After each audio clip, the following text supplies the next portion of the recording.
নমস্কার, আপনারা দেখছেন এনকেটিভি বাংলা। এই সময় অনুষ্ঠান আপনাদের সঙ্গে রয়েছে আমি সৈকত। বিশ্ববঙ্গ বাণিজ্য সম্মেলন, মমতা বন্দ্যোপাধ্যায় এই সম্মেলন থেকে বাংলায় সবচেয়ে বেশি এবার বিনিয়োগ এসেছে এমনটাই দাবি করেছিলেন, এবং তার একটা বলতে পারেন রিভিউ মিটিং ছিল বেঙ্গল সিনার্জির, এবং সেই মিটিং থেকে মমতা বন্দ্যোপাধ্যায় গতকাল কতগুলো গুরুত্বপূর্ণ বার্তা দিয়েছেন।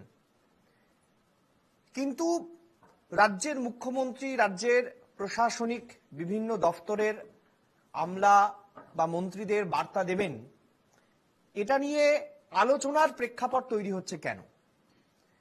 কারণ আমরা জানি যে এর আগে কিছুদিন আগে কলকাতায় একটি কোম্পানির ফিতে কাটার সময় মমতা বন্দ্যোপাধ্যায় বলেছিলেন, একজন তৃণমূল নেতার নাম করে বলেছিলেন যে সেখানে যেন কোনো গন্ডগোল না হয়, তিনি যেন গোটা বিষয়টি দেখে রাখেন। তারপরে আবার শিল্প বৈঠকের পর মমতা বন্দ্যোপাধ্যায় আজকে গতকাল যখন বৈঠক করছেন সেখানে তিনি পরিষ্কার বার্তা দিয়েছেন দুটি। এক, শিল্পপতিদের কাজ সরকারি স্তরে যেন কোনোভাবেই লাল ফিতের ফাঁসে আটকে না থাকে, এবং তার জন্য কেউ যদি বা কোনো সরকারি আধিকারিক টাকা দাবি করেন, সেটা সরকারের দৃষ্টিগোচর হলে সেটা আইনানুগ ব্যবস্থা নেওয়া হবে। পাশাপাশি স্থানীয় স্তরে যদি শাসক দলের কোনো নেতা তারা টাকা দাবি করেন বা শিল্প স্থাপনে বাধা সৃষ্টি করেন, সেটাও পুলিশকে স্থানীয় স্তরে দেখার বার্তা দিয়েছেন। এখন প্রশ্ন হচ্ছে যে রাজ্যের মুখ্যমন্ত্রীকে এই বার্তা হঠাৎ দিতে হচ্ছে কেন? এর জন্য আপনাদের কিছুদিন পেছনে একটু ফিরে যেতে হবে। যে এবারে রাজ্য বাজেট নিশ্চয়ই আপনারা ফলো করেছেন, যেখানে দেখেছেন যে লক্ষ্মীর ভান্ডারের জন্য বর্ধিত কোনো ভাতা বৃদ্ধি করা হয়নি, বা নতুন কোনো ভাতা সামাজিক প্রকল্প এবছর করা হয়নি, অর্থাৎ এই আগামী চলতি অর্থবর্ষে। সবাই বলেছেন যে এবার অনেক বেশি পরিকাঠামো উন্নয়ন, সামগ্রিক উন্নয়ন, এগুলোতে রাজ্য সরকার নজর দিয়েছে। কর্মসংস্থানমুখী বাজেটের কথা মমতা বন্দ্যোপাধ্যায় ওয়ান লাইনে বলেছিলেন। তাহলে কি মমতা বন্দ্যোপাধ্যায় কোথাও 2011 সাল থেকে 2025 সাল, মানে প্রায় 14 বছর সরকার চালানোর পর, 13 বছর প্লাস সরকার চালানোর পর তিনি এখন বুঝতে পারছেন যে দান, খয়রাতি, অনুদান, প্রকল্প এসবে শুধু দিয়ে হবে না, প্রয়োজন যুবক যুবতীদের, শিক্ষিত বেকারদের হাতে কাঁচ তুলে দেওয়া। আর সেই লক্ষ্যেই শুধু সরকারি চাকরিতে সম্ভব নয়, কারণ বিভিন্ন ক্ষেত্রে সরকারি চাকরিতে অভিযোগ রয়েছে দুর্নীতির, মামলা বিচারাধীন। তাই বেসরকারি ক্ষেত্রকে উজ্জীবিত করে কর্মসংস্থানের সুযোগ তৈরি করতে হবে। আর এই লক্ষ্যেই বোধহয় মমতা বন্দ্যোপাধ্যায় এত রাফ অ্যান্ড টাফ। দেখুন,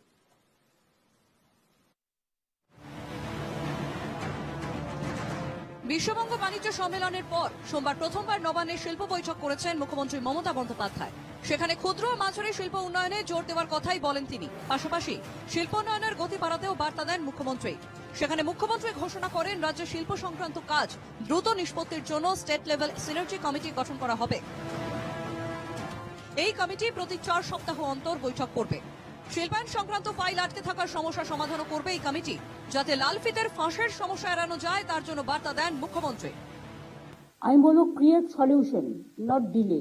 speedy work, time bound, speedy and one step solution. We must remove bureaucratic handles. তা জেলায় জেলায়ও ক্লিয়ারেন্স করতে হবে, প্লাস এখানেও করতে হবে। আর এখানে আমি কোনো রকম ল্যাকিও না, কোনো রকম নেগলিজেন্স, অন্য পাওয়ার, এটা আমি শুনবো না। এবারে রাজ্য বাজেটে 6টা বড় ইকোনমিক করিডোরের ঘোষণা করা হয়েছে। এ নিয়ে মুখ্যমন্ত্রীর স্পষ্ট বার্তা, 3 দিনের মধ্যে হাইওয়ের পাশে পড়ে থাকা জমির হিসেব দিতে না হলে সংশ্লিষ্ট দপ্তরের আধিকারিক বদলি করা হবে। বিভিন্ন জাতীয় সড়ক বড় বড়, যেটা আমি বারবার বলছি, 6টা ইকোনমিক করিডোর নির্মাণ হচ্ছে। এইসব জেলার ডিএমরা ইতিমধ্যেই এর জন্য 3000 একর জমি অলরেডি আইডেন্টিফাই করেছে। তো অনেক জমি পড়ে আছে, এখনো কেউ খোঁজই রাখে না। আগামী 3 দিনের মধ্যে এটা আমাদের দেখাতে হবে। সুতরাং যেগুলো পড়ে আছে সেগুলো আমাদের কাছে আগামী 7 দিনের মধ্যে পাঠাতে বলে দেবো। যে না পাঠাবে তার সেই দপ্তরে থাকার কোনো অধিকার নেই। ফের একবার শিল্পপতিদের ডিস্টার্ব না করার বার্তা মমতার। কেউ টাকা চাইলে দেবেন না, শিল্পপতিদের কাছে আবেদন মুখ্যমন্ত্রী। একই সঙ্গে তিনি বলেন, শ্রমিক সংগঠনের নামে ব্যক্তি স্বার্থ চরিতার্থ করা যাবে না। আর যারা ট্রেড ইউনিয়ন করে তাদের কাছে আমার রিকোয়েস্ট থাকবে, unnecessarily not to create any turbulence or the problems for the industry. কথা বলে শর্ট আউট করবেন, কিন্তু আননেসেসারিলি নিজের পার্সোনাল ইন্টারেস্টের জন্য। আর ইন্ডাস্ট্রিকেও আমি বলবো, কোন ইন্ডাস্ট্রি করবার জন্য কেউ কিছু চাইলে দেবেন না। কি রয়েছে মুখ্যমন্ত্রীর শিল্প বার্তার নেপথ্যে? শুধু সামাজিক প্রকল্প, অনুদান, বঞ্চনায় শান দিলে হবে না। দরকার শিক্ষিত, যোগ্য যুব সমাজের জন্য কর্মসংস্থানের ব্যবস্থা। শুধু সরকারি চাকরি নয়, দরকার শিল্পোদ্যোগে বহু কর্মসংস্থান। কিছুদিন আগে বিজেপি সাংসদ শ্রমিক ভট্টাচার্য কেন্দ্রের কাছে জানতে চেয়েছিলেন, কতগুলো কোম্পানি বাংলা থেকে তাদের রেজিস্টার্ড অফিস সরিয়েছে। কেন্দ্রীয় কর্পোরেট বিষয় মন্ত্রীর উত্তর, 2019 থেকে 24 সালের মধ্যে 2227 কোম্পানি বাংলা থেকে রেজিস্টার্ড অফিস সরিয়েছে। জোর করে জমি দখলের যে অভিযোগ বামেদের বিরুদ্ধে করেছিলেন মমতা, আজ দেওচায় সেই সমস্যার সম্মুখীন তৃণমূল। কয়লা খনি তৈরিতে একাংশ রাজ্যকে তাদের জমি দিলেও বহু আদিবাসী মানুষই জমি দিতে রাজি নয়। অনিচ্ছুক জমির মালিকদের উদ্দেশ্যেও এদিন উন্নয়ন ও চাকরির বার্তা দিলেন মুখ্যমন্ত্রী। আমি গ্রামবাসীদের অনুরোধ করব, দেউচা প্রাথমিক কয়লা খনন শুরু হলে আপনাদের ছেলেমেয়েরাই চাকরি পাবে। ক্ষতিপূরণ, চাকরি, তাদের স্কুল হবে, তাদের কলেজ হবে, তাদের হাসপাতাল হবে, তাদের এরিয়া ডেভেলপমেন্ট হবে, সবকিছু করে দিয়ে। রাজনৈতিক মহলের মতে তৃণমূল 2011 সালে ক্ষমতায় এলেও 2007 সালে সিঙ্গুর থেকে টাটাদের কারখানা গুজরাটে সরানোর ক্ষত এখনো বয়ে বেড়াতে হচ্ছে তৃণমূল সুপ্রিমোকে। এর মধ্যে বাংলায় তৃণমূলের আমলে বহু সরকারি দপ্তরের কর্মী ও শিক্ষক নিয়োগে দুর্নীতির অভিযোগ রয়েছে। ফলে বাড়ছে বেকারত্ব, কমছে কর্মসংস্থানের সুযোগ। তাই কি এবার কর্মসংস্থানে এত জোর রাজ্য বাজেট ও মুখ্যমন্ত্রীর বক্তব্যেও? প্রশ্ন বিরোধীদের। ব্যুরো রিপোর্ট, এনকেটিভি বাংলা।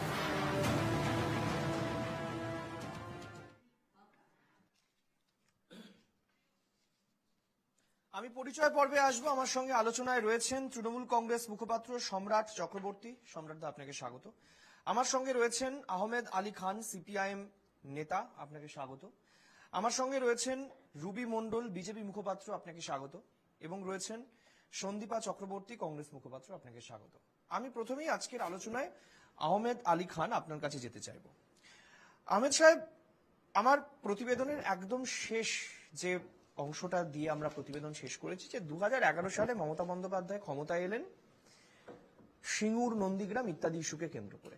কিন্তু সিঙ্গুর এখানে একটা বড় ফ্যাক্টর ছিল যে মমতা বন্দ্যোপাধ্যায়ের শিল্প বিরোধী তকমা তার গায়ে আপনারা লাগিয়েছেন, কিন্তু মমতা বন্দ্যোপাধ্যায়ের বক্তব্য ছিল যে তিনি শিল্প বিরোধী নন, এটা ভুল তকমা। তিনি জোর করে জমি নেবেন না বা নেওয়ার বিরোধী, এবং তার সরকারও এখনো এই সিদ্ধান্তে অনড় রয়েছেন, যার জন্য মমতা বন্দ্যোপাধ্যায়কে আমরা আবেদন করতেও দেখছি। এবার প্রশ্ন হচ্ছে যে সরকারি চাকরির এই হাল, যারা শিল্প করতে আসছেন তাদের ক্ষেত্রে বহু সময় অভিযোগ এসেছে যে শিল্পপতিদেরকে বাধা দেওয়া হচ্ছে, স্থানীয় স্তরে তৃণমূলের নেতারা টাকা চাইছেন। প্রকাশ্যে মমতা বন্দ্যোপাধ্যায় সাবধান করছেন যে এই ঘটনা ঘটানো যাবে না। কর্মসংস্থানে বাধা, চাকরিতে বাধা, জোর করে জমি অধিগ্রহণে মমতা বন্দ্যোপাধ্যায়ের নীতি আমরা সবাই জানি, জিরো টলারেন্স। তাহলে বাংলায় সত্যি কর্মসংস্থানের সুযোগ কতটা আছে? প্রথমত হচ্ছে যে বলতে চাই আপনাদের এই চ্যানেলের মাধ্যমে যে মমতা ব্যানার্জি যে সিঙ্গুরের যে 85% যে কারখানা তৈরি হয়ে গেছিল, তার অনুসারী শিল্প সহ যেখানে হাজার হাজার ছেলে মেয়ে তারা চাকরি পেত। এখন উনি বুঝতে পারছেন সব তো ছেলে মেয়েদের, শিক্ষিত ছেলে মেয়েদের কখনোই সরকারি চাকরি সম্ভব না। স্বাভাবিকভাবেই এই সমস্ত বিভিন্ন বেসরকারি শিল্প সংস্থা তার মধ্য দিয়েই তাদের চাকরির ব্যবস্থা করতে হবে। সেই জায়গায় দাঁড়িয়ে একটা বড় ধাক্কা পশ্চিম বাংলায় শিল্পপতিদের লেগেছে যে টাটার মতো এরকম একটা নামকরা আজকে প্রতিষ্ঠানকে এখান থেকে তাড়িয়ে দেওয়া হলো। এক কথায় হলো তাড়িয়ে দেওয়া হলো। এবং সেই সময় বামফ্রন্ট সরকার বহুবার ওনাকে বোঝাবার চেষ্টা করেছেন যে অনিচ্ছুক কৃষক বলতে কয়েকজন অল্প সংখ্যক ছিল, কিন্তু বেশিরভাগই তারা সরকারের কাছ থেকে টাকা নিয়ে তারা স্বেচ্ছায় জমি দিয়েছে এবং টাটা প্রকল্পে সেই সমস্ত পরিবারের ছেলে মেয়েদের প্রশিক্ষণ দেওয়ার জন্য ব্যবস্থা টাটার পক্ষ থেকে করা হচ্ছিল। এইরকম একটা জায়গায় আজকে সেই কারখানা আজকে বন্ধ করে দিতে বাধ্য হলো টাটারা। জিন্দালের কারখানা, সেখানেও আপনারা জানেন যে সেই জায়গায় সেই এলাকায় উদ্বোধন করে বুদ্ধদেব ভট্টাচার্য যখন ফিরছিলেন, তার গাড়িতেও আপনার আক্রমণ করে তার গাড়িটা উড়িয়ে দেওয়ার ব্যবস্থা করেছিল। অর্থাৎ এই যে ভূমিকা জমি অধিগ্রহণের ক্ষেত্রে, জমি না হলে তো আকাশের শিল্প হবে না, নিশ্চয়ই কৃষকদের ক্ষতিপূরণ দিয়েই তাদেরকে কাছে জমি নিতে হবে। যদিও 2013 সালে একটা জমি অধিগ্রহণের আইন তৈরি হয়েছে। যা জমি উনি বলছেন ওনার হাতে 5000 একর জমি রয়েছে। কোথায় জমি? ওনার আমলে কি একটাও জমি উনি অধিগ্রহণ করেছেন? বামফ্রন্টের আমলে 5000 একর জমি কোথায় আছে? 200 বলছেন উনি শিল্প তালুক করেছেন। আমরা যদি দেখি বহু শিল্প তালুক পাঁচিল দিয়ে ঘেরা রয়েছে। এই যে উত্তরবঙ্গে আপনার আলিপুর দুয়ারে, সেখানে পাঁচিল 11 কোটি টাকা খরচা করে পাঁচিল দিয়ে সেখানে ঘিরে রেখেছে, সেখানে কোনো শিল্প হয়নি। পর্যটন শিল্প উত্তরবঙ্গে বলছেন সেখানে হবে। সেখানকার শিল্পপতি আপনার পর্যটন ব্যবসায়ী সুমিত রায়, লাটাগুড়ির আপনার রিসর্টের মালিক অসিত ব্যানার্জি, তারা বলছেন যে এই শিল্প মেলায় কোটি কোটি টাকা খরচা করে, বিশ্ব বাণিজ্য যে শিল্প মেলা, সেখানে কোটি কোটি টাকা খরচ হচ্ছে, কিন্তু কোনো কাজ হচ্ছে না। বহু আপনার যে কোনো ভিত্তিপ্রস্তর স্থাপন করেছিল সেগুলো এখন আর উঠে গেছে, সেখানে শিল্প হচ্ছে না। উনি বলছেন 12 লক্ষ কোটি টাকা ইতিমধ্যেই বিনিয়োগের ওনার কাছে প্রস্তাব এসছেন, বা অনেকে কলকারখানা করছেন। শ্বেতপত্র প্রকাশ করুক, আমরা বলছি কোথায় কোথায় শিল্প হচ্ছে, কোন শিল্প হচ্ছে, কোথায় উনি ফিতে কেটেছেন। অর্থাৎ পশ্চিম বাংলায় কোন নতুন বড় ধরনের কোন শিল্প এখানে আসেনি। এখানে যে উনি নিজে বলছেন, তাহলে বুঝতে পারছেন 2011 সালের পর থেকে উনি নিজেই স্বীকার করছেন যে ওনার দলের ছেলেরা, নেতা কর্মীরা, তারা কাটমানি খাচ্ছে, তোলাবাজি করছে, জোর জুলুম করছে, এবং প্রশাসনও তার সঙ্গে জড়িত। এবং প্রশাসনের লোকজন জড়িত বলেই তিনি সাবধান করছেন যে আপনার ভূমি দপ্তরে যাক, বিদ্যুৎ দপ্তর, যে কোনো দপ্তরই যাক না কেন, সেখানে বলছেন যে তাড়াতাড়ি করে তাদের এই কাজে সমন্বয় কমিটি তৈরি করেছেন। কিন্তু বলতে চাই যে একটার পর একটা শিল্প উনি অনেক প্রতিশ্রুতি দিয়েছিলেন। আপনার এই যে সাইকেল কর্পোরেশন 2001 সালে, এই যে মলয় ঘটক, তিনি এখন মন্ত্রী, তিনি ওই সময় বলেছিলেন যে 2001 সালে নির্বাচনের সময়, বিধানসভা নির্বাচনের সময় বলেছিলেন এই এনডিএ জোটের সরকারের সময় এই কারখানা আমরা খুলবো, হাজার হাজার ছেলে মেয়ে চাকরি পাবে। সেই কারখানা কোথায় হলো না। 2015 সালে বললেন যে আমি এরপরে এই কারখানা করব, কারণ সবুজ সাথী বামফ্রন্টের আমলেও আপনার সাইকেল দেওয়া শুরু হয়েছিল, লক্ষ লক্ষ সাইকেল বাইরে থেকে আনতে। আমি 2015 সালে মমতা ব্যানার্জি বললেন এই সাইকেল কর্পোরেশন অফ ইন্ডিয়া, এটা আমরা নিয়ে এখানে এই রাজ্যের আমি কারখানা খুলবো। সেই কারখানা কি খুলেছেন? না, সেই কারখানা হয়নি। স্বাভাবিকভাবেই যতগুলো উনি প্রতিশ্রুতি দিয়েছেন, একটার পর একটা প্রতিশ্রুতি দিয়েছেন, কিন্তু আপনি বলছেন মমতা বন্দ্যোপাধ্যায় প্রতিশ্রুতি দিয়ে গেছেন, কিন্তু আজ তিনি বুঝতে পারছেন কর্মসংস্থান করতে গেলে বড় ভারী শিল্প প্রয়োজন। যদি বাংলা কুটির শিল্পে 1 নম্বর হয়ে থাকে, তাহলে বাংলার ভারী শিল্পের প্রয়োজন পড়ছে কেন এত বছর পর? এই অনুষ্ঠানে বসে আমি দায়িত্ব নিয়ে বলছি যে বাজেট পেশের দিন আমি তৃণমূলকে প্রশ্ন করেছিলাম যে শুধু কুটির শিল্প দিয়ে কি বাংলা 1 নম্বরে কেন? 1 নম্বরের ওপরেও যদি কিছু থাকে তাতেও এই ক্ষুধা নিবারণ করা সম্ভব নয় যদি ভারী শিল্প না হয়। আমি একটু বিজেপির কাছে যেতে চাইবো। রুবি, আমি জানতে চাইছি যে একটা প্রচলিত লাইন আছে সুকান্ত ভট্টাচার্যের কবিতা, যে ক্ষুধার রাজ্যে পৃথিবী গদ্যময়, পূর্ণিমার চাঁদ যেন ঝলসানো রুটি। বাংলা কি এখন ক্ষুধার রাজ্যে পরিণত হয়েছে? মানে ক্ষুধা এমন পর্যায়ে পৌঁছেছে যে এখন ভাতা, সামাজিক প্রকল্প, অনুদান, দান, খয়রাতি এগুলোতে মন আছে, কিন্তু পেট মানছে না। পেট বলছে যে একটা মাস মাইনে চাই, একটা একটা একটা স্থায়ী ইনকাম চাই, তার জন্য চাকরি দরকার, কর্মসংস্থান দরকার। দেখুন, পশ্চিমবঙ্গে কোনো কর্মসংস্থান আসবে বলে মনে হচ্ছে না, কারণ যা যা প্রয়োজন পশ্চিমবঙ্গে সব থেকে বড় কথা একটা কর্মসংস্থানের জন্য একটা ইনফ্রাস্ট্রাকচার প্রপারলি থাকা দরকার, যেটা পশ্চিমবঙ্গে নেই। আরেকটু জোরে বললে ভালো হলো। আরেকটু আচ্ছা হ্যাঁ। আচ্ছা আচ্ছা শোনা যাচ্ছে না? হ্যাঁ বলুন। তো যা অবস্থা বর্তমানে দেখুন, মানে যেভাবে আমরা দেখছি রাস্তাঘাটে মহিলারা বেরোতে পারছে না, যেভাবে দেখছি পুরুষ মানুষের যে সুরক্ষিত তাও না, দিন দুপুরে ডাকাতি থেকে শুরু করে সমস্ত কিছু। একজন যে শিল্পপতি ইনভেস্ট করবে, সে ইনভেস্ট করবে আজকে যে সে সুস্থভাবে বাড়ি যাবে, সেই প্রতিশ্রুতিও মাননীয় দিতে পারবে না। আর এই মাননীয়াকে আমরা দেখেছিলাম 2011-তে যখন এসছিল, এসে সবার আগে টাটাকে তাড়িয়ে উনি একটাই কথা বলেছিল, 6 মাসের মধ্যে আমরা শিল্প আনবো, আমি এনে দেখাবো। উনি সেখানেই ব্যর্থ। আজকে 13 বছর হয়ে গেল, কোন শিল্পটা এসছে? বরঞ্চ 2227টা শিল্প কোম্পানি মানে এখান থেকে চলে গেছে, কোম্পানি অন্য জায়গায় সরিয়ে নিতে বাধ্য হয়েছে। এমন একটা স্ট্রাকচার রেডি করেছে মমতা বন্দ্যোপাধ্যায়, কোনো একটা সিম্পল আমি মানে বলছি যে সরকারি একটা কিছু ডিপার্টমেন্ট নেই যেটা করাপ্টেড নেই আর সেটা সুষ্ঠুভাবে চলছে। মমতা বন্দ্যোপাধ্যায় কিভাবে কাজ করবে? দেখুন আজকে যদি যার কাজ করা সে করে দিয়েছে। দেখুন আজকে সেমিকন্ডাক্টর আসাম নিয়ে চলে আসলো। আজকে যেই পশ্চিমবঙ্গ মানে বিমানবন্দর মাত্র সংখ্যা 3, সেখানে আসামে বিমানবন্দর সংখ্যা 6 হয়ে দাঁড়িয়েছে। কত প্রোগ্রেস করছে, দেখে ভালো লাগছে আমাদের যে এত সুন্দর পাশের রাজ্য এত সুন্দর প্রোগ্রেস করছে। আমরা বিভিন্ন রাজ্যে দেখছি সুন্দর প্রোগ্রেস করছে, কিন্তু বিশ্বাস করুন পশ্চিমবঙ্গ এখনো অব্দি হয়তো জনগণ এখনো আঙুল চুষছে, পশ্চিমবঙ্গে কোনো বিনিয়োগ নেই, কিছু নেই পশ্চিমবঙ্গে, শুধু খেলা মেলায় পশ্চিমবঙ্গ চলছে। আর প্রত্যেকবার ইলেকশনের আগে উনি অনেক রকম প্রতিশ্রুতি দেয়, অনেক রকম গালগপ্প দেয়। এই ঠাকুমার ঝুলি খুলবে, মজার গল্প বেরবে, আর কিছু না। আমরা শুধু ঝুলি খুলতে দেখছি আর গল্প শুনছি, আর কিছু হবে আমি বলে আমি আমি তৃণমূলের কাছে আসবো। আমি সম্রাট দা আপনাকে একটা ছবি দেখাবো। এই ছবিটা আমি কেন দেখাবো, ছবিটা খুব ইম্পর্টেন্ট। যেখানে মমতা বন্দ্যোপাধ্যায় একটু আগে আমরা আমাদের প্রতিবেদনে দেখালাম যে তিনি বলছেন যে আপনাদের চাকরি দেব, আপনাদের হাসপাতাল হবে, সব আপনাদের হবে। যারা অনিচ্ছুক জমিদাতা, জমি দেননি এখনো, তারা অবিলম্বে আমাদেরকে জমি দিন আবেদন করছেন মমতা বন্দ্যোপাধ্যায়। তার একদম নিজস্ব গণ্ডির মধ্যে থেকে তার পলিসি ফলো করে তিনি আবেদন করছেন, ঠিকই করছেন। কিন্তু কি হচ্ছে দেউচায় আমরা একটু দেখি।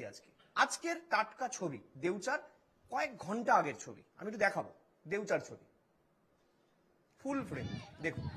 সম্রাট দা আপনাকে আমি অনুরোধ করবো দেখতে। এনারা প্রত্যেকে আদিবাসী সম্প্রদায়ের মহিলা পরিবার, তারা যেখানে খনন কাজ চলছে সেখানে তারা নেমে এসেছেন এবং আমাদের দেওয়া প্রতিনিধির খবর অনুযায়ী যে ওখানে আধিকারিকদেরকে তারা বলেন যে আপনারা এখান থেকে চলে যান, এবং তারা সেখান থেকে চলে যান। আধিকারিকদের সতর্কবাণী দেওয়া হয় যে আপনারা এখান থেকে চলে যান, এবং তারা সেখান থেকে চলে আসেন। আমি আপনার কাছে জানতে চাইছি দুটো প্রশ্ন। এক হচ্ছে, জমি নীতি কি বুমেরাং হলো? এক, বাম আমলে মমতা বন্দ্যোপাধ্যায়ের জমি নীতি বা জমির নীতি নিয়ে তার বক্তব্য, সেটা কি আজকে কোথাও বুমেরাং? এক। 2 নম্বর, আমরা প্রতিদিন জানতে চাই যে বিরোধীরা সমালোচনা করবেন, কিন্তু আমরা তথ্য সমৃদ্ধ হতে চাই। যে আমাকে একটু দয়া করে বলবেন, বাংলায় 11 সালের পরে কতগুলো ভারী শিল্প বাংলায় হয়েছে? ভারী শিল্প। আচ্ছা, আমি প্রথম থেকে শুরু করি, যেখান থেকে আহমেদ দা কিছু বললেন, আমাদের বিজেপির মুখপাত্র কিছু বললেন। 1 নম্বর হচ্ছে, প্রথম যে কথাটা বলা হলো, সিঙ্গুর থেকে টাটাদেরকে মমতা বন্দ্যোপাধ্যায় তাড়িয়েছেন। এটা কি সর্বতভাবে মিথ্যে কথা।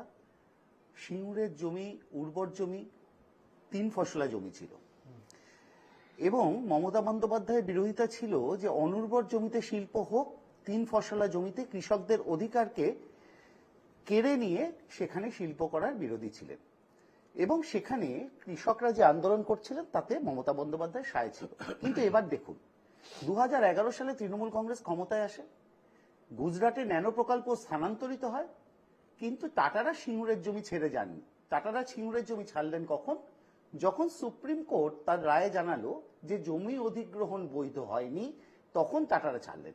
একটা ন্যারেটিভ তৈরি করে দেওয়া হয়েছে মমতা বন্দ্যোপাধ্যায় টাটাদেরকে তাড়িয়েছে, যেটা শিক্ষিত সচেতন সাধারণ মানুষ সর্বতোভাবে জানেন সুপ্রিম কোর্টের রায় যেটা অবৈধ জমি অধিগ্রহণ টাটাদের বিরুদ্ধে গেছিল, সেই কারণে টাটারা সিঙ্গুর থেকে চলে গেছিল, এবং সেটা 2011-র বেশ কিছুদিন পরে।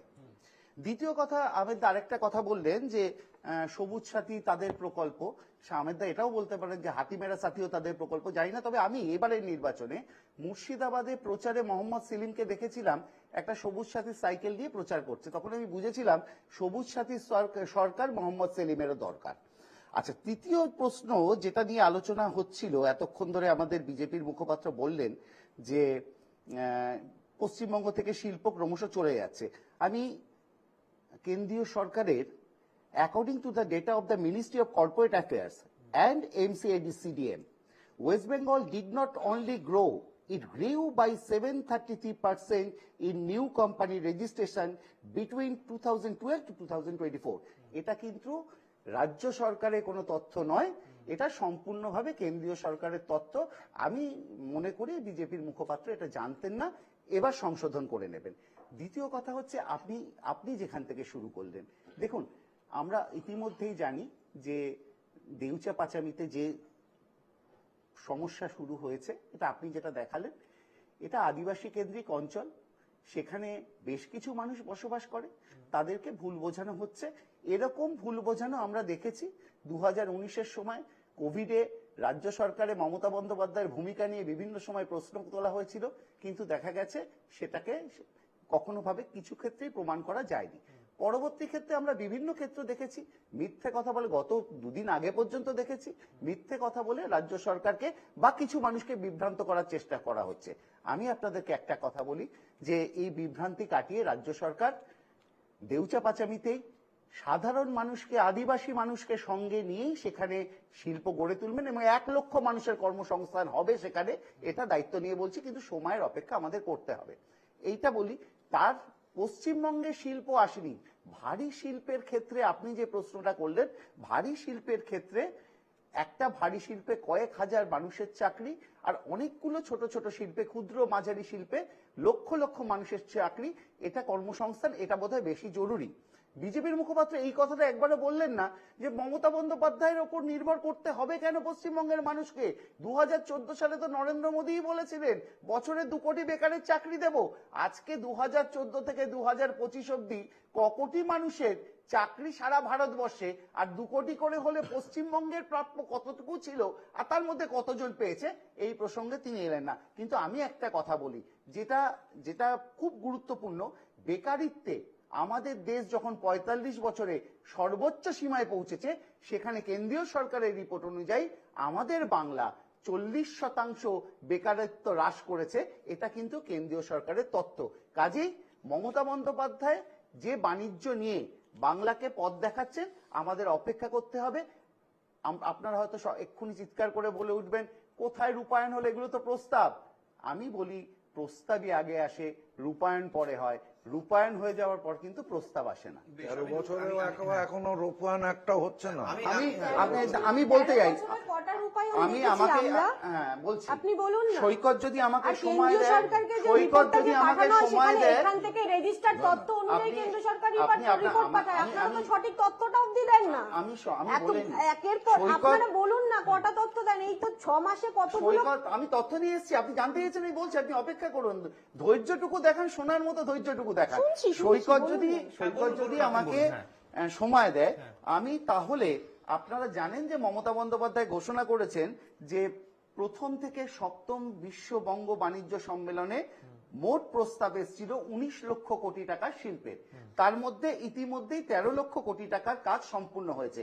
এবং আপনারা যদি এখন আমাকে প্রশ্ন করেন কোন কোন কোম্পানি সেখানে ইনভেস্ট করেছে, আমি সেই পুরো লিস্টটা কিন্তু পড়ার মতো নিয়ে এসেছি। যদি সময় না দেন, রাজ্য সরকারের তথ্য, অবশ্যই রাজ্য রাজ্য সরকারের সরকারের তথ্য তথ্য। আপনারা আত্মীয় করে জেনে নেবেন। বেশ, আমি একটু সন্দীপার কাছে জানতে চাইছি। সন্দীপা, আমি বলছি রাজনৈতিক নেতারা, তারা তাদের রাজনীতির প্রেরোগেটিভ বা তাদের জায়গা থেকে তারা বিভিন্ন রকমের কথা বলবে, কিন্তু আমরা যদি একটু বাস্তবের মাটিতে দাঁড়াই বা বাস্তবে ভাবার চেষ্টা করি, সেটা হচ্ছে বাংলায় কর্মসংস্থানের কথা, তাই তো? এটাই হলো মূল, কারণ মমতা বন্দ্যোপাধ্যায় শিল্প করছেন কর্মসংস্থানের জন্য, এটাই মেন, এবং তার সঙ্গে রাজ্যের রাজস্ব আদায়টাও খুব ইম্পর্টেন্ট। আমি কর্মসংস্থান নিয়ে আলোচনার পাশাপাশি একটু রাজস্বে যদি নজর রাখি, পশ্চিমবঙ্গের রাজস্ব ঘাটতি আর দেশের এই মুহূর্তে যা রাজস্ব ঘাটতি, আমার মনে পড়ছে বাজেট বক্তৃতার সময় যে বাংলা রাজস্ব ঘাটতি অনেকটা কমিয়ে আনা সম্ভব হয়েছে। রাজস্ব ঘাটতি তখনই কমে যখন রাজ্য সরকারের আয় বাড়ে, তখনই রাজস্ব ঘাটতি কমে। কিন্তু এই অনুষ্ঠানে বসে সেদিনই আমাকে একাধিক অর্থনীতিবিদরা বলেছিলেন যে পশ্চিমবঙ্গ শিল্প খাত থেকে বা ভারী শিল্প থেকে পশ্চিমবঙ্গের রাজস্ব ঘাটতি ভয়ঙ্কর, মানে রাজস্ব প্রায় আসেই না বললে চলে। যদি ভারী শিল্পে বাংলায় বিনিয়োগ হয় তাহলে পশ্চিমবঙ্গের রাজস্ব ঘাটতি অনেকটা কমে যাবে এবং তাদের সর্বদিক থেকে উন্নতি হবে। এই ফ্যাক্টটাকে কিভাবে রাজ্য সরকার অস্বীকার করবে? না দেখুন, পশ্চিমবাংলা এই মুহূর্তে মানে আমি এতক্ষণ ধরে সবার কথাই শুনছিলাম, তৃণমূলের প্রতিনিধি যিনি আছেন দাদা, ওনার কয়েকটা তথ্য আমি শুনলাম। এবার হ্যাঁ, ডেফিনেটলি যে তথ্যগুলো উনি দিয়েছেন যে কেন্দ্রীয় সরকার থেকে যে রিপোর্টগুলো এসছে এবং সেটা সত্যি এসছে, একদম। তো সেখানে দাঁড়িয়ে বলবো যে আপনি যে রাজস্বের ব্যাপারটা বললেন, মাননীয় মমতা ব্যানার্জি মুখ্যমন্ত্রী উনি নিজেও স্বীকার করেছেন যে রাজকোষ ফাঁকা। এবার রাজকোষ ফাঁকার ফলে আমাদের গ্রাম বাংলার প্রচুর এমন স্কুল আছে যেগুলো বন্ধ হয়ে যাচ্ছে, কেননা বেতন দিতে পারছে না শিক্ষকদের। এবার রাজস্ব একটা আসে, সৈকত বাবু, আমাদের বাংলায় রাজস্ব যে আসে না তা না, রাজস্ব একটা আসে, সেই রাজস্বটা টোটালি আসে আবগারি দপ্তর থেকে, টোটালি আসে আবগারি দপ্তর থেকে। বিভিন্ন উৎসব বলুন, মেলা মৎসব বলুন, যাই আছে, ওই আবগারি দপ্তরই ভরসা রাজস্বের জন্য, কোটি কোটি টাকা রাজস্ব আসে। এবার ব্যাপারটা হচ্ছে যে একদিকে মেলা মৎসব ইত্যাদি ইত্যাদি, একদিকে যখন সারদার কেলেঙ্কারি হয়েছিল তখন সেই মাননীয় বলেছিলেন যে জনগণের উদ্দেশ্যে যে কি আছে একটু বেশি করে বিড়ি খাবেন তাহলে টাকাটা উঠে যাবে, বলেছিলেন তো, দিস ইজ রেকর্ডেড। তো তৃণমূলের যিনি আছেন তিনিও অস্বীকার করতে পারবেন না, তো সেখানে অস্বীকার করছি আপনার সময় আপনি অস্বীকার করুন। না, এবার ব্যাপারটা মাঝখানে কথা বলবেন না। এবার ব্যাপারটা হচ্ছে যে কর্মসংস্থান, তো কর্মসংস্থান এবং রাজস্ব দুটোই তো মানে পারস্পরিক সম্পর্কযুক্ত। রাজস্ব আদায় না হলে কর্মসংস্থানটা হবে কি করে? কারণ কর্মসংস্থানটা হলে তো বেতন দিতে হবে, দিয়ে দিতে পারছে না। আজকে এতগুলো শিক্ষিত বেকার যুবক যুবতী যারা যোগ্য, তারা এতগুলো বছর ধরে, আমরাও দেখেছি, আপনিও এত বছর ধরে আপনি সাংবাদিকতা করছেন, আপনিও সেখানে গিয়ে কভার করেছেন রিপোর্ট, তো সেখানে দাঁড়িয়ে দেখা যাচ্ছে পরেশ অধিকারী তো আর কোনো গান্ধীবাদী আন্দোলনের নেতা নন, প্রোডাক্ট নন। উনি কোত্থেকে এসেছেন এবং কোথাকার এসেট, কোথায় এখন আছেন সেটাও আমরা জানি। সেই পরেশ অধিকারীর মেয়েকে কিভাবে চাকরি দেওয়া হয়েছে, কিভাবে হাইকোর্ট থেকে সেটা ভর্ৎসনা করা হয়েছে, সেই চাকরি ফেরত নেওয়া হয়েছে, এগুলো তো আমরা সবই দেখেছি। কিন্তু যোগ্য যারা আছে তাদেরকে তো চাকরি দেওয়া হচ্ছে না। কেন চাকরি দেওয়া হচ্ছে না? কারণ বেতনটা দিতে হবে। সাংবিধানিক ভাবে বেতনের যা স্ট্রাকচার আছে, যা ডিএ আছে, যা আছে সবগুলো দিতে হবে। রাজকোষ তো ফাঁকা, ওই শুধুমাত্র যে আবগারি দপ্তর থেকে যা আয় হচ্ছে ওটা দিয়ে টুকটাক করে চলছে। এবং আমি দায়িত্ব নিয়ে বলছি যে রাজ্য সরকারের খরচের খাতায় সবচেয়ে বেশি রাজ্য সরকারের খরচ হয় কিন্তু এই মাইনে এবং পেনশন দিতে। হ্যাঁ একদম, কেননা আজকের দিনেও আমরা যারা ভারতীয়রা আছি, আমরা ভারতীয়রা আজকের দিনেও কিন্তু মনে করি যে যত বড়ই মাল্টিন্যাশনাল কোম্পানিতে সিইও হয়ে যাক না কেন, সরকারি চাকরি কিন্তু মূল্য রাখে। সরকারি চাকরি সে 10,000 টাকাও যদি মাইনে পায়, দ্যাট ইজ অলসো সিকিউর। সেটা আজকের দিনে আমরা ভারতীয়রা মনে করি। কিন্তু হ্যাঁ, কন্ট্রাকচুয়াল বেসিসে আমরা দেখেছি কিছু সিভিক ভলান্টিয়ার নিয়োগ করতে। এবার সিভিক ভলান্টিয়ার যেটা আছে সেটা তো আর মানে ওই আপনার ওই মানে কর্মসংস্থান নয়, বা সেটা আপনার ওই জীবন জীবিকার একটা প্রসেস নয়, যে কোনো সময় সে কন্ট্রাক্ট চলে যেতে পারে। এবং সেটা তৃণমূল সরকারের আমলেও দেখতে পাচ্ছি, আমরা বিজেপি সরকারের আমলেও দেখতে পাচ্ছি, সবকিছু কন্ট্রাক্ট বেসিসে হচ্ছে। কিন্তু আমাদের প্রশ্নটা সেখানে নয়, আমাদের প্রশ্নটা হচ্ছে যে মাননীয় মুখ্যমন্ত্রী মমতা ব্যানার্জি, যিনি যখন বিরোধী দলনেত্রী ছিলেন, তিনিও কিন্তু প্রচন্ড বড় একটা আন্দোলনের মাধ্যমে উঠে এসেছেন, তিনিও কিন্তু জননেত্রী হয়ে উঠে এসেছেন, এবং ওনার এই লড়াইটাকে কিন্তু আমরা অসম্মান জানাচ্ছি না। তিনি যতটা আন্দোলন, যতটা লড়াই উনি বিরোধী নেত্রী থাকাকালীন দিয়েছেন, ততটাই উনি ব্যর্থ প্রশাসনিক ভাবে। কেন বলছি? উনি বলেছিলেন তো ডবল চাকরি হবে, এবং উনি বলেছেন এই গেল বছর যে কি আছে একটু লুচি ঘুগনি ইত্যাদি ইত্যাদি নিয়ে বসে যাও, সেটাও তো একটা কর্মসংস্থান। না, সেটা কর্মসংস্থান নয়, সেটা জীবন জীবিকা নয়। আপনাকে মাননীয় যখন মানুষ ভোট দিচ্ছে, বাংলার মা বোনেরা ভোট দিচ্ছে, বাংলার জনগণ যখন ভোট দিচ্ছে একটা চাকরির আশায়, একটা রোজগারের আশায়, দেখুন ধর্ম ঠিক আছে, সবকিছু ঠিক আছে, আপনার এই মেলা মৎসব সবকিছু ঠিক আছে, এগুলো তখনই করা যাবে যখন পেটে দুবেলা অন্ন থাকবে। পেটে দুবেলা অন্ন তখনই থাকবে যখন আমার ঘরের ছেলেটা মেয়েটা চাকরি করবে, রোজগার করবে। এবং আজকের দিনে দেখা গেছে এতগুলো প্যানেল বাতিল হচ্ছে যে ভুয়ো চাকরির জন্য, যারা টাকা দিয়ে তৃণমূলের দলের চুনোপুটি থেকে শুরু করে একদম টপ লেভেলের নেতাদের টাকা দিয়ে ঘুষ দিয়ে যারা চাকরিটা পেয়েছে তারাও কিন্তু দেখা যাচ্ছে সৈকত বাবু যে ঘটি বাটি মায়ের গয়না বন্ধক রেখে বিক্রি করে ইত্যাদি ইত্যাদি করে কিন্তু তারা ওই টাকাটা দিয়ে চাকরিটা পেয়েছে, ঘুষ দিয়ে চাকরিটা পেয়েছে, তাদেরও সবকিছু সম্বল গেল। না এখানে এখানে সন্দীপা একটা জিনিস অবশ্যই বলে রাখা দরকার, শিল্পের কথা যখন হচ্ছে, শিল্পে সব থাকবে কিন্তু সবচেয়ে ইম্পর্টেন্ট কি জানেন আমার মনে হয় ব্যক্তিগতভাবে, যে স্কিল্ড লেবার। মমতা বন্দ্যোপাধ্যায় বারবার বলেছেন বাংলায় স্কিল্ড লেবার রয়েছে। বাংলায় স্কিল্ড লেবার যদি থেকে থাকে তাহলে এত পরিযায়ী শ্রমিক বাংলা ছেড়ে যারা চলে যাচ্ছেন, বাংলায় কর্মসংস্থান বলে, হ্যাঁ এইটা কিন্তু একটা খুব গুরুত্বপূর্ণ factor। আচ্ছা, আপনি বলবেন ঠিক আছে, আপনার 1 মিনিট আমি শুনবো না, আপনি বলবেন, আপনি যখন বলেছেন অনেক মিনিট নিয়েছেন আমি বলিনি। একটা জিনিস আমি আরেকটা কেন্দ্র সরকারের ডাটা দিতে চাই, বিহার আইএস আইপিএস প্রোডাকশনের টপে আছে, আমাদের রাজ্য পশ্চিমবঙ্গ 100 দিনের কাজের লেবারে টপে আছে। ভাবুন, বাংলা, যে বাংলাকে আমরা নিয়ে গর্ব অনুভব করি, সেই বাংলা 100 দিনের কাজের জন্য টপে আছে, আর বিহার আইএস আইপিএস হোয়াট টপে বেঙ্গল আছে। Things today India things tomorrow, tomorrow. আজকে সেটা উল্টো খুব হতে গুরুত্বপূর্ণ চলেছে। একটা কথা আপনি বললেন। যাই হোক, আমি আসছি, অবশ্যই আমি আলোচনায় থাকছি। একটা ছোট্ট বিরতির সময় আমার হয়েছে, আমি বিরতিতে যাচ্ছি, আর বিরতির পর আমরা ভূত ধরতে বেরোবো। শুনে অবাক লাগছে, দেখুন বাংলায় এখন মোটামুটি সব রাজনৈতিক দল ভূত ধরতে বেরিয়েছে। না না, এ ভূত সে ভূত নয়, এ হচ্ছে ভুতুরে ভোটার। আপনারা সবাই এতক্ষণ জেনে গেছেন যে বাংলা তুলকালাম চলছে, একদিকে যাদবপুর একদিকে ভুতুরে ভোটার। যাই হোক, আমরা বিরতির পর ফিরছি ভূত ধরতে, সঙ্গে থাকুন।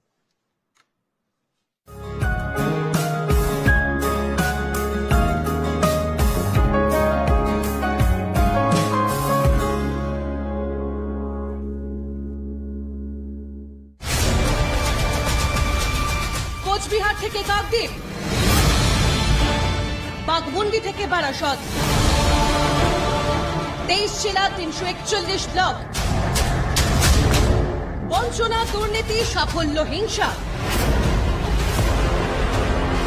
টুকিটাকি খবর, বড় সড়ো খবর,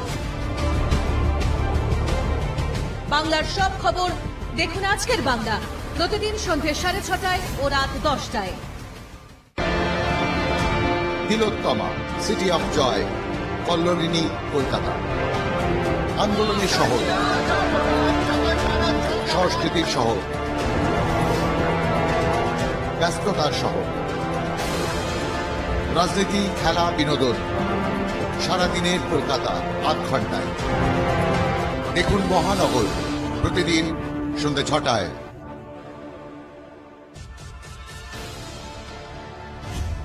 রাজনীতি থেকে অর্থনীতি, ये हमारे देश की अष्ट लक्ष्मी, নগর জীবন থেকে গ্রাম জীবন, খেলা, বিনোদন, উত্তর পূর্বের প্রতিটি খবর।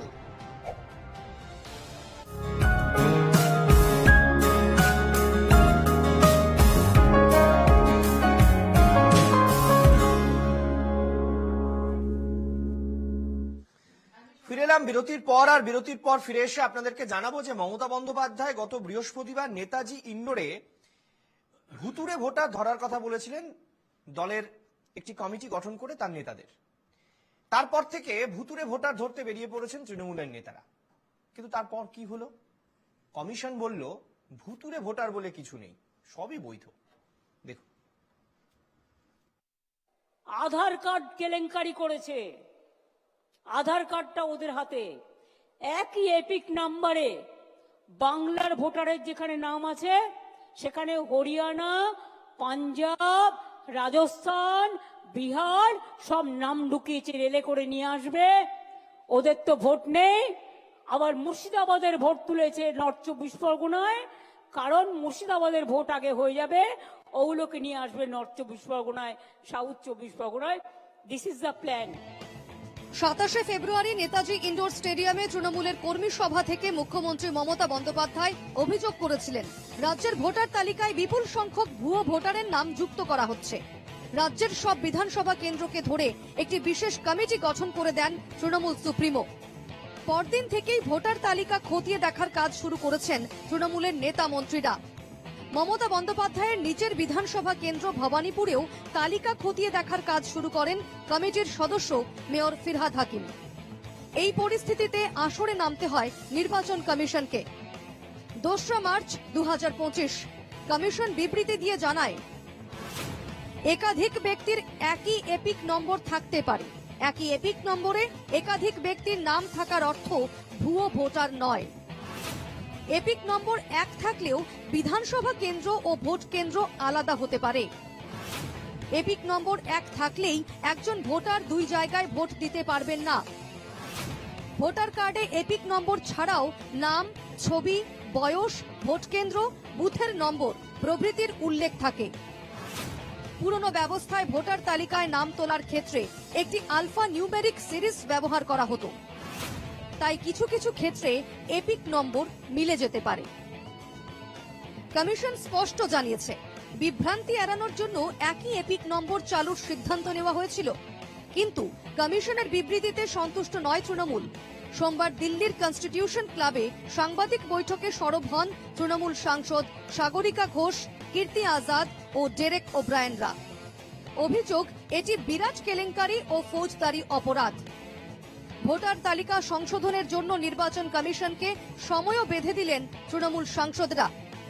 বুধবার সকাল 9টার মধ্যে নিজেদের ভুলের দায় স্বীকার করার দাবি তোলেন তারা।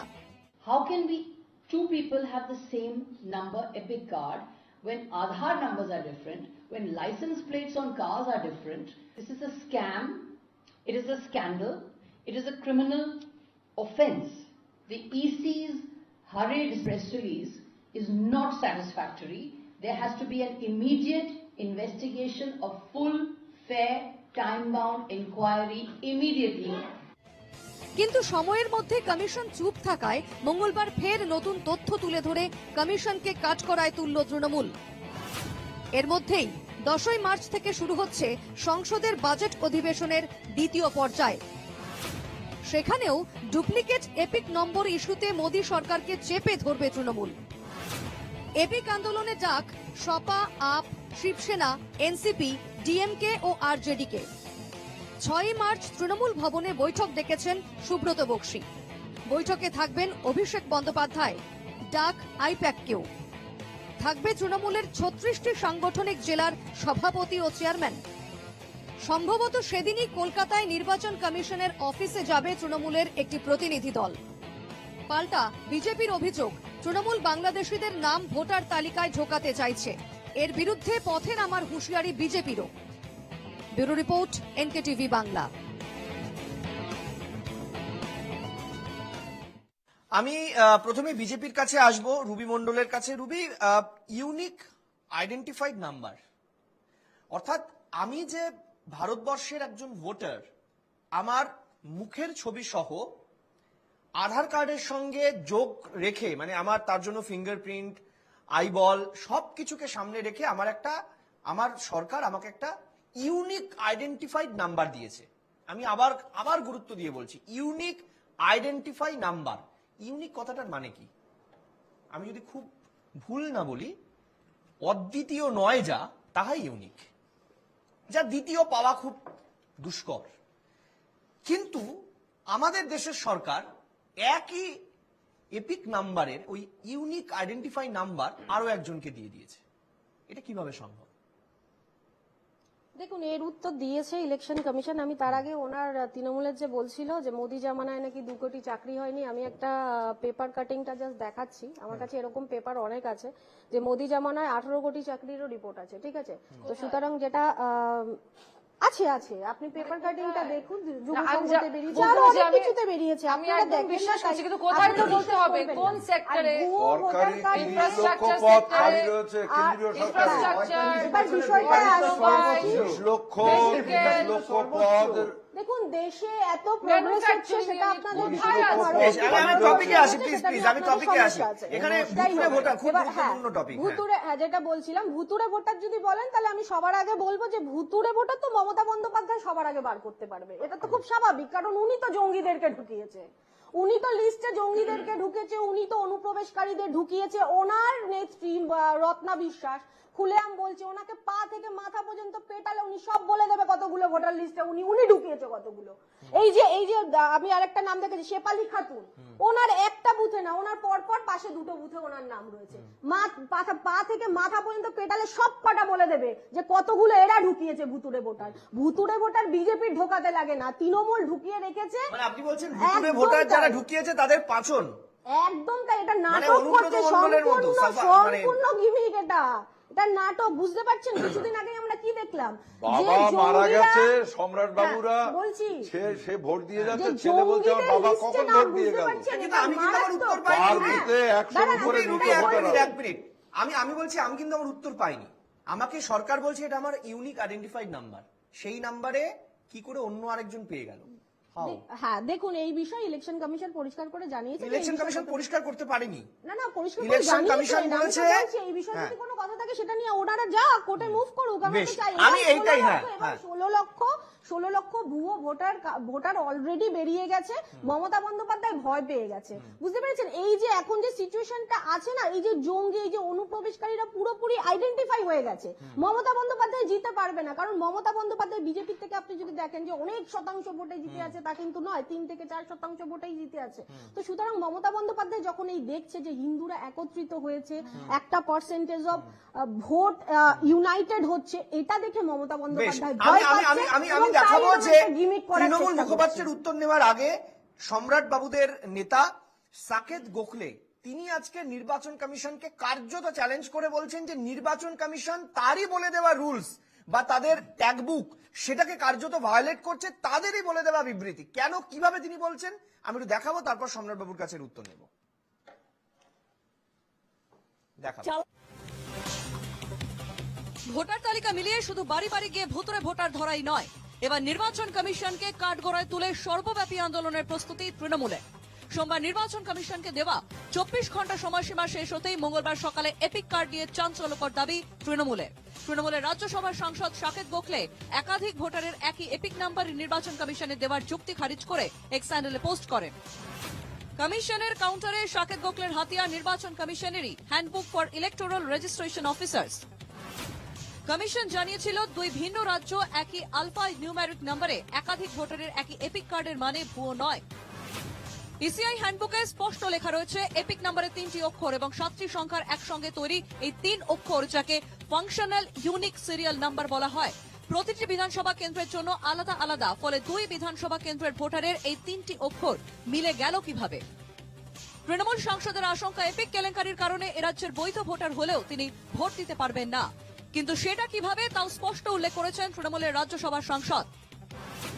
ইলেকটোরাল রোল বা ভোটার লিস্টের সঙ্গে ভোটারের ছবি তার এপিক নাম্বারের ভিত্তিতে যুক্ত হয়, ফলে বাংলার কোনো বৈধ ভোটার ভোট দিতে গেলে তার এপিক নাম্বারের পরিপ্রেক্ষিতে আলাদা রাজ্যের আলাদা ভোটারের ছবি দেখাতে পারে। ফলে বৈধ ভোটার হয়েও যিনি সম্ভাব্য বিজেপি বিরোধী ভোট দিতে পারতেন, তিনি আর ভোট দিতে পারবেন না। নির্বাচন কমিশনের আইন বলছে তাদের সফটওয়্যার সর্বক্ষণ নজর রাখে সব ব্যবহৃত এপিক নাম্বারের উপর, যাতে সেটা একাধিক ব্যক্তিকে ইস্যু না করা হয়। এখানেই তৃণমূল সাংসদের প্রশ্ন, ভোটার কার্ড যদি কোনো ব্যক্তির স্থায়ী ইউনিক আইডি হয়ে থাকে, তাহলে সেই কার্ডের আলফা নিউমেরিক কোডের ডুপ্লিকেশন হলো কিভাবে? তৃণমূলের তরফে দাবি তোলা হয়েছে অবিলম্বে এমন কত এপিক কার্ডের ডুপ্লিকেশন হয়েছে তার তথ্য প্রকাশ্যে আনুক কমিশন।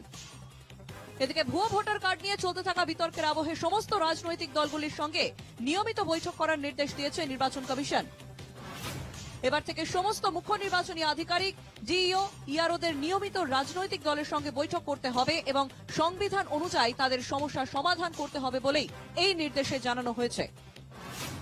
31শে মার্চ 2025-এর মধ্যে এই নিয়ে নির্বাচন কমিশনের রিপোর্ট জমা দেবেন রাজ্যের মুখ্য নির্বাচনী আধিকারিকরা।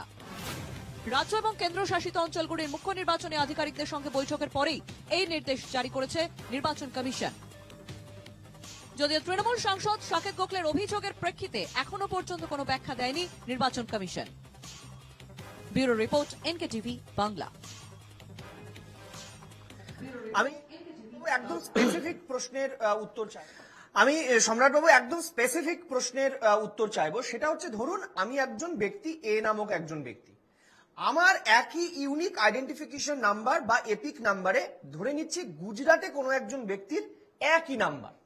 কমিশন কি বলছে? কমিশন বলছে যে যেহেতু উনি গুজরাটের ভোটার, এপিক নাম্বার আলাদা হলেও গুজরাটের ব্যক্তি এখানে এসে ভোট দিতে পারবেন না, কারণ ওই এপিক নাম্বারটি তিনি যখনই দেখাতে আসবেন তার ছবি ভেসে উঠবে, এবং ছবি ভেসে উঠলে ওই যিনি অফিসার থাকবেন ইলেকশন কমিশনের, তিনি বলবেন এই তো আপনার গুজরাটের ভোটার, এপিক নাম্বার 1 হলেও আপনি ভোট দিতে পারবেন না। আমি মেনে নিচ্ছি, কিন্তু যদি দেখা যায় যে আমি যখন ভোট দিতে যাচ্ছি, ধরে নিন আমি তৃণমূলের ভোটার, আমি তৃণমূলের ভোট দিতে গেলাম, কিন্তু আমার জায়গায় ওই মুহূর্তে দেখা যাচ্ছে গুজরাটের ব্যক্তির ছবিটা উঠে গেল, কমিশন বলবে আপনি তো গুজরাটের ব্যক্তি।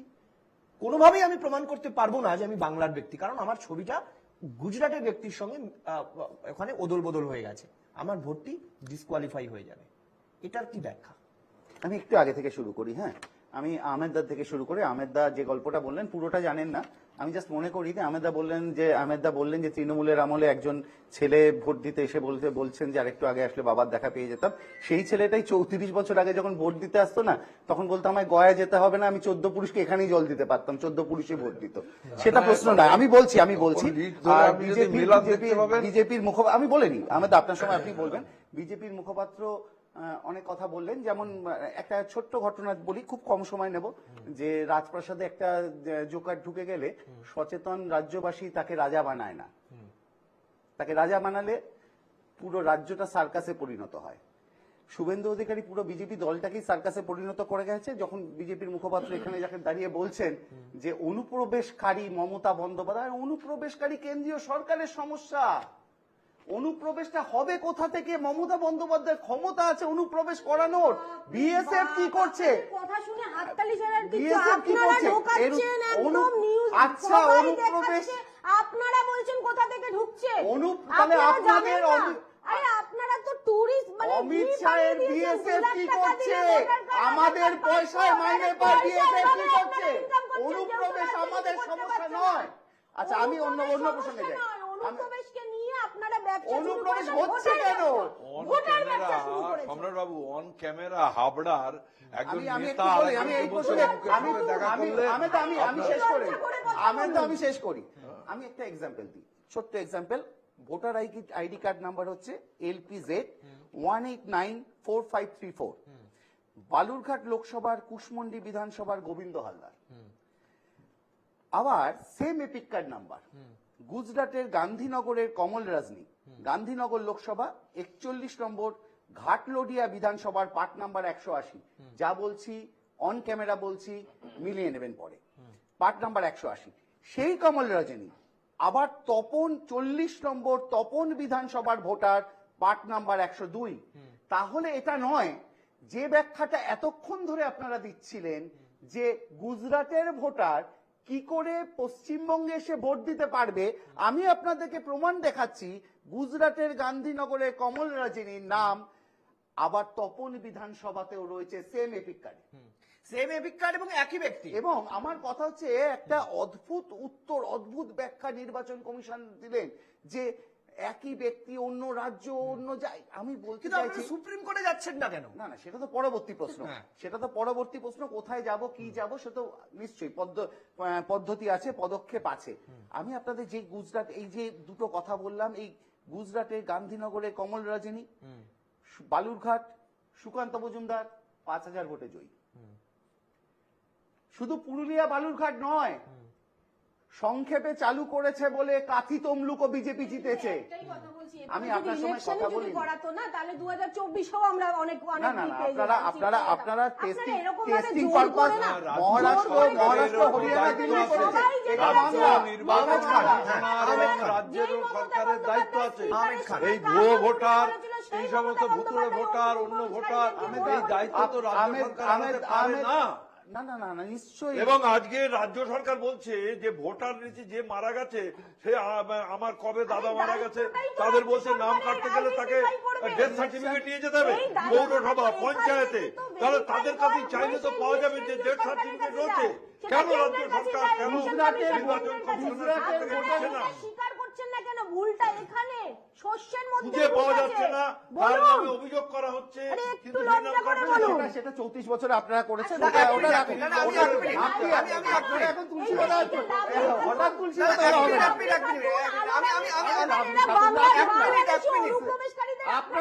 আপনারা নির্বাচন কমিশন থেকে বিজেপির বিজেপি বানিয়ে দিয়েছে। উত্তর দিন, এই লাভলি খাতুন অনুপ্রবেশকারী আপনারা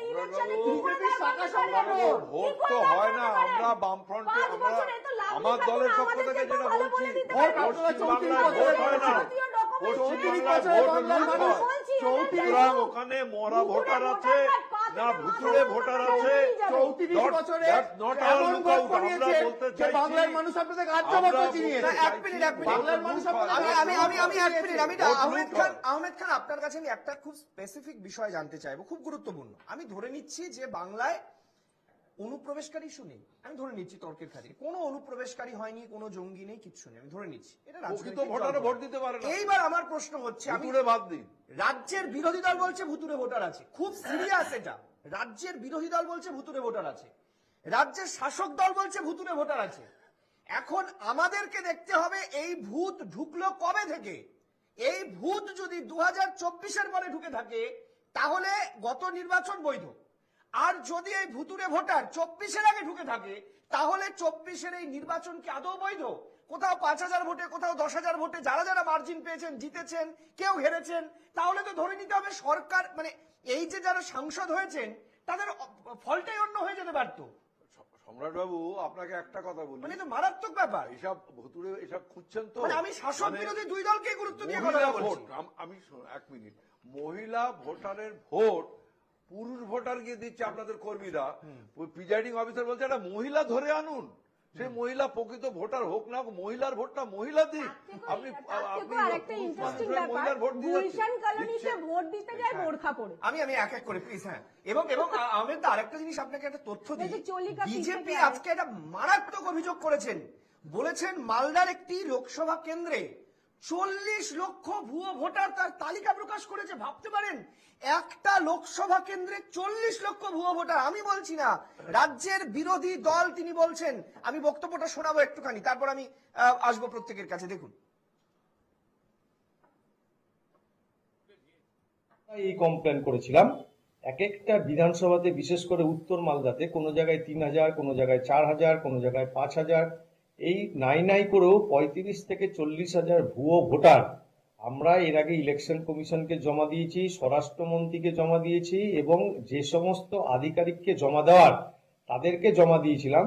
সেই জন্য ভুয়ো ভোটার নিয়ে মমতা ব্যানার্জি যেসব বলছেন এগুলো, আমি আহমেদ দা, আমি অবাক হয়ে যাচ্ছি যদি এই ভদ্রলোকের অভিযোগ সত্যি হয়। মালদা উত্তর কেন্দ্রের ফল নিয়ে তো আমার মনে হয় যে মানে আন্তর্জাতিক আদালতে যেতে হবে। মানে ভাবা যায় 40,000 ভুয়ো ভোটারের অভিযোগ। এই যে মুখ্য নির্বাচন কমিশনার বলছে বিরোধী রাজনৈতিক দলদের ডাকুন, অমুক ডাকুন, আমরা বহুবার গেছি, বহু তথ্য দিয়েছি, এ তথ্য রাজ্য সরকার, রাজ্য নির্বাচন কমিশনার কানেই তোলেন না, ওরা যেভাবে যা করার করেই যাচ্ছে। সুতরাং এইভাবে মুখ্য নির্বাচন কমিশনার রাজ্যের নির্বাচন কমিশনারকে যাই আদেশ দিক না কেন, এই রাজ্যে কখনোই এই রাজ্যের সরকার, এই রাজ্য নির্বাচন কমিশনার নিয়োগ করতো রাজ্য সরকার, স্বাভাবিকভাবেই এই ধরনের ভোটার ভর্তি হয়ে রয়েছে। আপনি বলছেন রাজ্য বা কেন্দ্র কারোরই উদ্যোগ নেই আসলে এটা ধরা, এটা থাকলে লাভ। বেশ, আমি কংগ্রেসের কাছে যাব। কংগ্রেস কি ভাবছে এবার? কংগ্রেস কিন্তু খুব গুরুত্বপূর্ণ ফ্যাক্টর।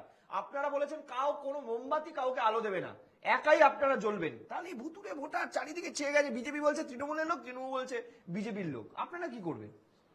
না, প্রথমে তো ভুয়ো ভোটার প্রসঙ্গে আসার আগে আমি এপিক নাম্বার নিয়ে কিছু বলতে চাই সৈকত বাবু। যে দেখুন, আমরা যদি কেউ ব্যবসা করতে যাই সেখানে একটা ইউনিক নাম্বার থাকে, টিন, ডিন, এগুলো একটা ইউনিক নাম্বার থাকে। হ্যাঁ, তো সেরকম ভাবে এপিক নাম্বারটাও কিন্তু যখন এই মমতা ব্যানার্জি এই যে 21শে জুলাইটা কেন, আমি জানি না আজকের দিনে যারা তৃণমূল করছে, মানে আমি ওনাকে বলছি না, বা আজকে যে নব্য তৃণমূল যারা করছে একদম জোশের বসে এসে যারা ওই কানে দুল, লাল চুল ইত্যাদি ইত্যাদি তৃণমূল, আমি জানি না অ্যাকচুয়ালি ওরা 21শে জুলাইয়ের মর্মটা জানে কিনা। কেন মমতা ব্যানার্জি ওই সময় কংগ্রেসে থাকাকালীন 21শে জুলাইটা করেছে? সচিত্র ভোটার আই কার্ড। তো সেখানে দাঁড়িয়ে যে এপিক নাম্বারটা, সেটাও কিন্তু একটা বিশাল বড় রেভলিউশন আমাদের দেশে। তো সেই এপিক নাম্বারটাকে নিয়ে যখন এরকম ছেলেখেলা করা হচ্ছে, তো ডেফিনেটলি সেখানে তো ইলেকশন কমিশন যারা আছে তাদের উপর তো প্রশ্ন চিহ্ন উঠবেই, প্রথম কথা।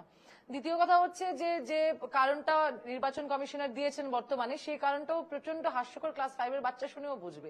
ক্লাস 5-এর বাচ্চাও জানে যে রোল নাম্বার 1 যখন ডাকা হয় তখন আমাকে হাত তুলতে হবে, রোল নাম্বার 2 যখন ডাকা হয় আমাকে হাত তুলতে হবে। ঠিক আছে, তো সেই রকম ভাবে যে জিনিসটা সাজিয়েছে কেন্দ্রীয় নির্বাচন কমিশন, সেটা খুবই হাস্যকর, প্রথম কথা। 2 নম্বর কথা,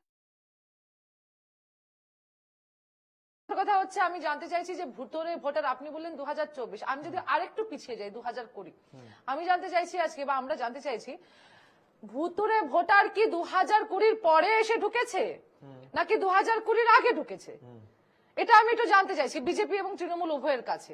হ্যাঁ, কেননা 2020-তে শুভেন্দু অধিকারী যিনি 16 লক্ষ ভুতুরে ভোটারকে আইডেন্টিফাইড করেছেন, উনি 2020 নভেম্বরে উনি বিজেপিতে গেছেন। যদি পরে ঢুকে থাকে তাহলে সেটাও জানতে হবে।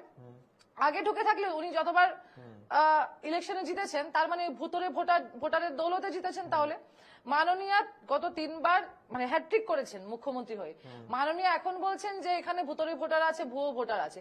তার মানে মাননীয়াকে যারা আমরা ধরে নিচ্ছি যদি ভুয়ো ভোটার থাকে, মানে আমরাও বলছি ভুয়ো ভোটার আছে, ভুয়ো ভোটার তো আছে, শাসক বলছে, বিরোধী বলছে, তার মানে তো অবশ্যই আছে। না সেটাই তো আমরা বলছি, ভুয়ো ভোটার আছে বলেই তো স্বনামধন্য একজন মৃত গায়ককে আমরা দেখতে পাচ্ছি ভোট দিয়ে যাচ্ছে। ভুতুরে ভোটার আছে বলেই তো দেখছি যে মানে একজন ছাপ্পা ভোটার দৌড়ে দৌড়ে গিয়ে বাথরুমে গিয়ে ঘাপটি মারছে। আছে, ভুতুরে ভোটার আছে, কিন্তু প্রবলেমটা হচ্ছে কোথায় জানেন তো? প্রবলেমটা হচ্ছে মাননীয়া যেভাবে উনি বিভিন্ন জায়গায় যেভাবে উনি দাবি করছেন যে ভুয়ো ভোটার দ্বারাই ভোট পরিচালিত হচ্ছে, যদি সেটাই আমরা মানি তাহলে গত 3 বার মাননীয়া যে মুখ্যমন্ত্রী হয়েছেন সেই ভুতুরে ভোটাররাও আছে সেখানে। কেন না আমি এবার আপনাকে বলি, সৈকত বাবু আপনার এই প্রোগ্রামে এসে আমরা অনেকবার জনগণনা নিয়ে আমরা কথা বলেছি। মূল সমস্যাটা ওইখানে। জনগণনা যদি হতো তাহলে ধরা যেত আমাদের দেশে শুধুমাত্র পশ্চিম বাংলায় নয়, গোটা দেশে কতজন অ্যাকচুয়ালি জনসংখ্যা আছে, কতটা ভুয়ো ভোটার আছে, ভুয়ো ভোটার সেদিন জনসংখ্যা কি আছে। কিন্তু সিএ এনআরসি নিয়ে যখন বিজেপি কথা বলে বা মাননীয় ওই ধরুন সিএনআরসি যখন বিলটা পাস হচ্ছে তখন ওইখানে থাকছেন না, অ্যাবসকন থাকছেন, বাইরে এসে ক্যাকাছিচি করছেন, সেই মাননীয় মুখ্যমন্ত্রী গোটা দেশের মধ্যে আমরা জানি সিএনআরসির প্রথম ধাপ হচ্ছে এনপিআর। এই পশ্চিম বাংলার সর্বপ্রথম 2.5 বছর আগে এনপিআর করিয়েছে গোটা দেশের মধ্যে। কোন রাজ্য সরকার যারা বিজেপির বিরোধিতা করছে, বিজেপির বিরোধী কোন দল যদি কোন রাজ্যে থাকে ওরা কিন্তু বলেছে আমরা এনপিআর করাবো না। এই পশ্চিম বাংলা 2.5 বছর আগে এনপিআর করেছে, সেটা কেন্দ্রকে জমা দিয়েছে, কেন্দ্র থেকে শংসাপত্র এসেছে বাংলার বুকে।